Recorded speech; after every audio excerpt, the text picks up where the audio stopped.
Welcome to the NMAA Baseball and Softball Seeding and Selection Show, Part Do, or Duh, or Dose. I speak many languages here. Last week we covered the larger schools, and today we will release the seeds and matchups for baseball, Class 1A, and softball, A2A. Before we announce the two brackets today, let's review the seeding and selection process. This is a whole learning process for everyone. The following criteria is used to determine a team's seed.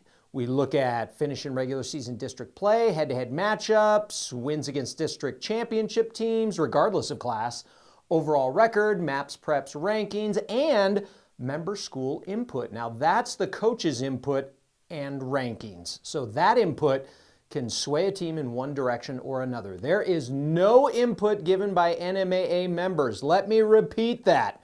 No input by NMAA members is given. It's all data-driven. There's no bias for or against any school or team. Now that that's out of the way, today we will start with baseball, and the top team in the Class 1A bracket is, drum roll please.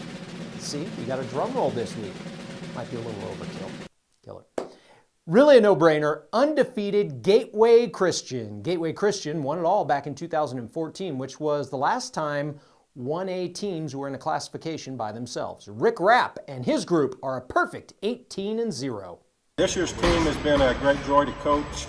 These guys have worked hard. They really love to play baseball. We've had great leadership from our seniors. We've got 4 seniors that have played with us for about 4 years, and they've been a great example. They've worked hard, been an encouragement to their teammates, and they've just done a great job this year. And then our underclassmen have really stepped up this year. They've really worked hard, and they really get along with each other. And so it's been a real joy as a coaching staff to coach them this year. And our approach to this season has been that the most important game is the next one. And so we try not to look ahead. We want to look at the next game, focus on what we need to do in that game, and when that one's over, then we begin to focus on the next game. And then once we're in a game, we just want to win each inning.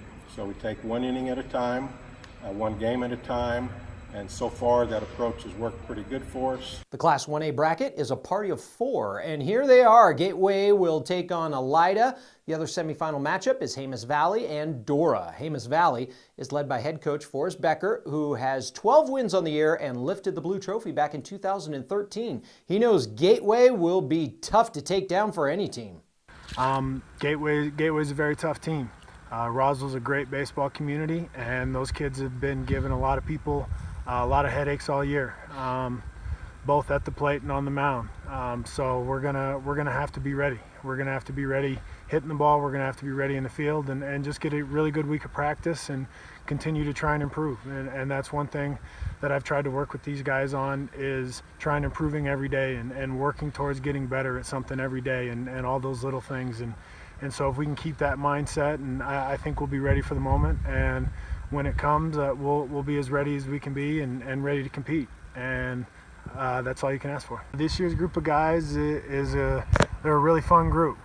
They keep me laughing all the time, and they've got a great approach to the game. They're very balanced, and they're very passionate. They eat, sleep, breathe it, live it, love it. And we're led by seniors Jordan Chinina and Henry Garcia. And it's just been a really fun year to come out here and work with these guys every day and in this beautiful setting. So I've had a great time. It's been fun. Now on to softball, where diamonds are a girl's best friend. See what I did there? Diamonds, softball? Yeah, tie-in. Yeah, well.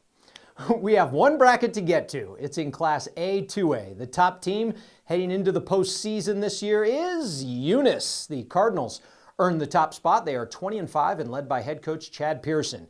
Eunice has never won a state softball title. Coach Pearson talks about the possibility of winning their first and how difficult some of the teams in the field will be, like Perennial Power Loving. Well, I got a great group of young ladies who've been working really hard. They've come a long way.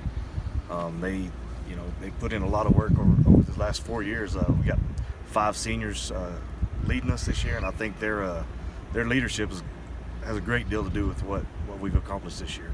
I think it'd be huge for the community. It'd be a huge boost to the program.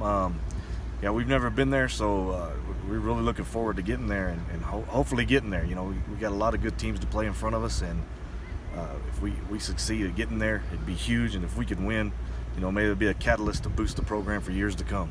You know, Loving is a great program. They've had a lot of success over the years. They're a powerhouse, you know, in 2A, and we have had some great battles with them. They've been our albatross, if you want to say. We've struggled with them a lot. As that being said, there's a lot of good programs in the state this year, and whoever we come up against, we'll battle them out and see how it all works out. Now let's take a look at the bracket. Eunice gets Pecos. The winner of that matchup will take on McCurdy or Logan. Capitan earn the 5 seed. They get Jemez Valley. The winner of that matchup will meet Mora or Santa Rosa. Lordsburg is a 3 seed. They'll take on Navajo Pine. Dora is the 6 and will face Estancia. Jal has won 7 titles, but none since 2011. They're the 10 seed this year against 7 seed Rehoboth. And Naka is in as a 15 against 2 seed Loving. Now Loving has played in the state final 10 of the last 12 years. They've won 16 state championships in softball. That's tied with Carlsbad for the most in New Mexico history. Our team is really young. We've only lost 2 last year, so we have a lot of returnees this year. But I think defensively and offensively we're really strong. I think it's just really a winning tradition that we have. Our girls know the feeling of what it's like to be in a state game. They know the pressure that it feels, so there's not really any nerves that take place. We know how to conduct ourselves and we know how to act when it comes to state games. So I think I'm looking forward to state this year because I think we're going to do really well. I honestly think it's going to be us and Eunice in the end. And I tell my girls, you know, it's there for the taking. It's going to come down to who wants it more, and I think my girls are ready. It's definitely going to be a good game, but I'm looking forward to it. With the wild weather this past week, most of the other first-round baseball and softball games have been played, but be sure to check our website, nmact.org, for all the latest updates to both of the brackets. That's going to do it for this selection and seeding show. Thanks for watching. Make sure you download the NMAA 24/7 app. It's free at the App Store or Google Play. So grab that phone that I know is sitting next to you right now, pick it up, click on the App Store or Google Play, search NMAA 24/7 and click. It's just that easy. We will be posting highlights and scores and schedules so you can follow your favorite team and have high school sports right in the palm of your hand. We'll see you out on the field. Let's all be on our best behavior and remember to compete with class.